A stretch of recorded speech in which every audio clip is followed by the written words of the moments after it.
கிறிஸ்து இயேசுவின் மகிமையுள்ள நாமத்தினாலே யாவரையும் வாழ்த்துகிறேன். சுகமாயிருப்பீர்களாக. பிரியமானவர்களே, நாம் ஒரு வேத வசனத்தை நாம் வாசித்து ஜெபிக்கும்படியாக இருக்கிறோம். இன்றைக்கு வேதம் நம்மோடு பேசுகிற வேதமாயிருக்கிறது. நமக்கு அறிவை உணர்த்துகிற வேதமாயிருக்கிறது. அருமையானவர்களே, பேதையை ஞானியாக்குகிற வேதமாயிருக்கிறது. இந்த வேதத்தை நாம் வாசிக்கும் பொழுது, தியானிக்கும் பொழுது அறிவு, ஞானம், விவேகம் எல்லாவற்றையும் நாம் தேவ கிருபையாலே நாம் பெற்றுக்கொள்ள முடியும். இப்பொழுதும் பிலிப்பியர்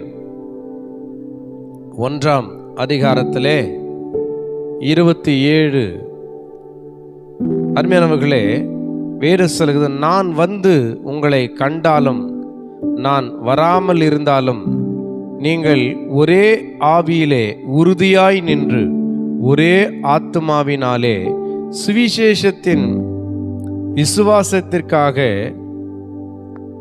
கூட போராடி எதிர்க்கிறவர்களால் ஒன்றிலும் மருளாதிருக்கிறவர்கள் என்று உங்களை குறித்து நான் கேள்விப்படும்படி எவ்விதத்திலும் நீங்கள் கிறிஸ்துவின் சுவிசேஷத்திற்கு பாத்திரமாக மாத்திரம் நடந்து கொள்ளுங்கள்.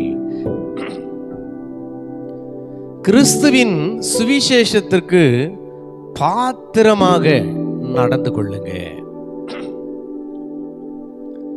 அருமையானவர்களே, இன்றைக்கு பவுல் சொல்லார், நான் உங்களை சந்திக்கலாம், உங்களை சந்திக்காம போலாம், உங்களிடத்துல வரலாம் அல்லது உங்களிடத்துல வராம போலாம். ஆனாலும் கூட நீங்க ஒரே ஆவியிலே, ஒரே உபதேசத்திலே, நீங்கள் சத்தியத்திலே, உங்களுக்கு ஆண்டவர் இயேசு கிறிஸ்துவினாலே அருளப்பட்ட சுவிசேஷத்துக்கு நீங்க பாத்திரமாய் நடந்து கொள்ளுங்க அப்படின்னு. ஆனால் இன்னைக்கு நாம் இந்த கடைசி காலங்களிலே நாம் யாருக்கு பாத்திரமாய் நடந்து கொள்ள வேண்டும் என்று நாம் விரும்புகிறோம் என்று சற்று நம்மையே நாம் சோதித்து நிதானித்து பார்ப்போமேயானால் இந்த வசனத்தின் ஆழம் நமக்கு புரிய ஆரம்பிக்கும். அருமையானவர்களே, இன்றைக்கு யாருக்கு பாத்திரம்? பவுல் சொல்லார், நான் மனுஷரை பிரியப்படுத்துகிறவனாய் இருப்பேனானால் நான் கர்த்தருடைய ஊழியக்காரன் அல்லவே. நான் யாருக்கு பயந்து நான் போதிக்கணும்? மனுஷனையா இல்லையா? யாரை பிரியப்படுத்தணும்? மனுஷனையா இல்லை கர்த்தரையா என்று. அருமையானவர்களே, இன்றைக்கு நாம் மனுஷனுக்கு பாத்திரவானாய் நடந்து கொள்ள வேண்டும். நம்மோடு கூட இருக்கிறவர்களுக்கு பாத்திரவானாய் நடந்து கொள்ள வேண்டும். நாம் பணிபுரிகிற இடத்துல நாம் பாத்திரவான்களாய் நடந்து கொள்ள வேண்டும். எல்லாவற்றிலும் கவனமாயிருக்கிறோம், நல்லதுதான். ஆனால் கர்த்தராகிய இயேசு கிறிஸ்து நமக்கு அளித்த சுவிசேஷத்துக்கு பாத்திரவான்களாய் நாம் நடந்து கொள்ளுகிறோமா என்பதை யோசிக்க வேண்டும். ஆண்டவரிடத்துல நன்மை பெற வேண்டும் சொன்னா நாம் அதுக்கு பாத்திரவான்களாய் இருக்கணும். வேதத்துல 100க்கு அதிபதி என்கிற ஒரு மனுஷன் இருந்தான். அந்த மனிதன் ஆண்டவரிடத்துல வந்து, ஆண்டவரே, என்னுடைய வேலைக்காரன் மரண அவஸ்தையாயிருக்கிறான், நீர் என் வீட்டுக்கு வர நான் பாத்திரன் அல்ல, நான் உம்மிடத்துக்கு வர பாத்திரவான் அல்ல, நீர் ஒரு வார்த்தை மாத்திரம் சொல்லும், என் வேலைக்காரன் சொஸ்தமாவான் என்று ஆண்டவருடைய சமூகத்திலே பணிந்து வேண்டிக் கொள்ளுகிற பொழுது அங்கே இருந்த சீஷர்கள் சொன்னார், ஆண்டவரே, இந்த நன்மையை செய்வதற்கு இவன் பாத்திரனாய் இருக்கிறான் என்று. இந்த நன்மையை செய்வதற்கு இவன் பாத்திரவானாய் இருக்கிறான். நமக்காக இங்கே ஒரு ஜெப ஆலயத்தை கட்டி கொடுத்தான் இந்த மனுஷன். ஆகினாலே நீர் இந்த மனுஷனுக்கு இந்த நன்மையை செய்ய இவன் பாத்திரவானாய் இருக்கிறான் என்று சொன்னார்கள்.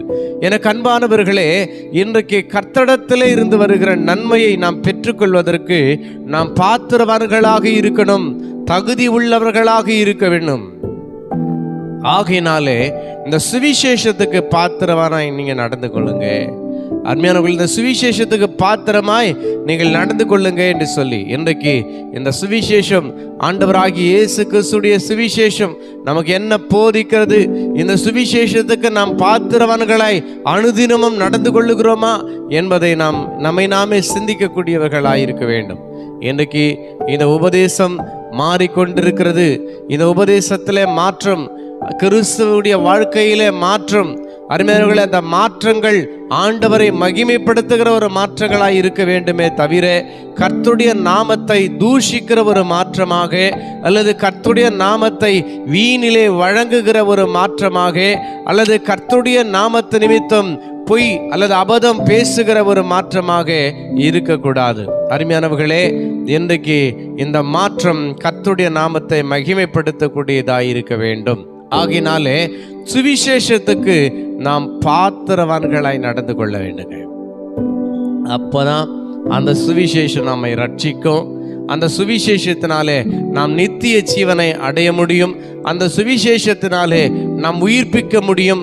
அந்த சுவிசேஷத்தினாலே ஆண்டவராகிய இயேசு கிறிஸ்து எப்படி மரித்தோரிலே முதற் பலனாய் உயிர்த்தெழுந்தாரோ அவ்விதமாய் நாமும் கர்த்தருடைய வருகையிலே உயிர்ப்பிக்கப்படுகிறவர்களாய் நித்திய ஜீவனை பெறுகிறவர்களாய் தேவனுடைய முடிவில்லாத ராஜ்யத்திலே பங்கடைகிறவர்களாய் இருக்க முடியும்.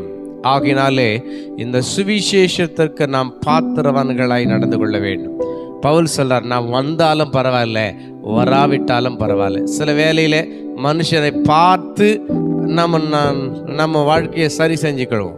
அவங்க வரலன்னு சொன்னா அருமையானவர்கள் அப்படி கிடையாது. இன்றைக்கு பவுல் சொன்னா, வந்தாலும் வராவிட்டாலும் நீங்க அந்த ஆவியில நிலைத்திருந்து சுவிசேஷத்துக்கு பாத்திரவான்களா நீங்க நடந்து கொள்ளுங்க அப்படின்னு. ஆக எனக்கு அன்பானவர்களே, நம் கர்த்தராகிய இயேசு கிறிஸ்து நமக்கு அளித்த இந்த சுவிசேஷத்துக்கு பாத்திரவான்களாய் நடந்து கொள்ளுவோம். ராஜ்யத்தின் சுவிசேஷத்தை இந்த உலகெங்கும் நாம் பிரசங்கிப்போம். கர்த்தருடைய வருகை சமீபமாயிருக்கிறது. கர்த்தர் உங்களை ஆசீர்வதிப்பாராக.